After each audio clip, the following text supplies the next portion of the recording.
So let's do a little talk about crowdfunding, another one.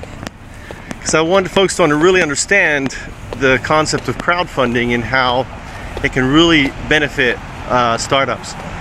The thing is, crowdfunding really is, in its essence, using the crowd. Now, if you work for an investment bank or you're an angel group or anything else, ultimately you will argue that you're crowdfunding. You're looking for investors to invest. That's not crowdfunding. Crowdfunding is something completely different, and it's a combination of crowdsourcing funds, right, for a specific project. Now, the model that I'm pioneering and that I talk about, basically, the problem that most startups have is actually the first 100,000. Well, what do they need the 100,000 for? Well, 10 years ago, to build a basic website would have cost, 500 or $1 million or more, right? The fact is, you can have those sites built for now thousands of dollars.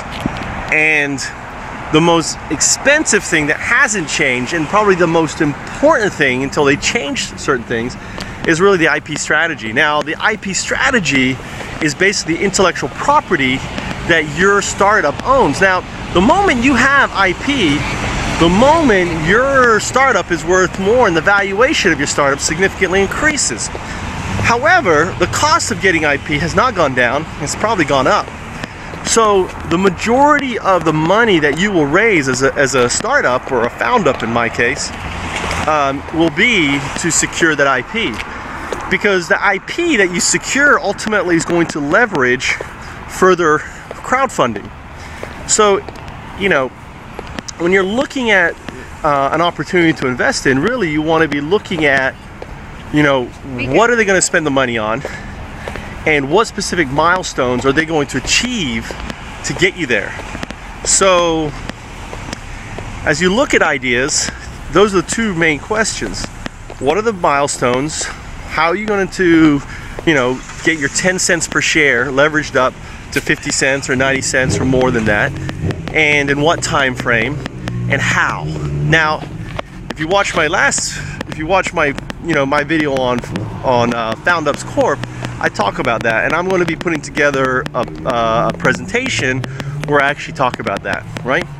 So, crowdfunding is the new way of doing startups, and crowdfunding is going to come in a massive way.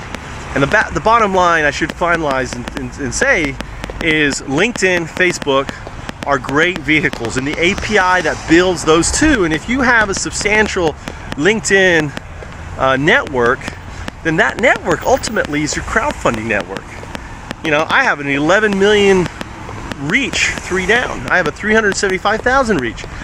The problem I have is, how do I get access to those folks so they know that I've got this business opportunity that offers a 5-to-1 return for as little as $5,000? That's the challenge. And no crowdfunding site, whether it's Grow VC or ProFounder or Kickstarter or any other site, is going to have the reach that you or I ultimately can have on existing, social networks like LinkedIn and Facebook.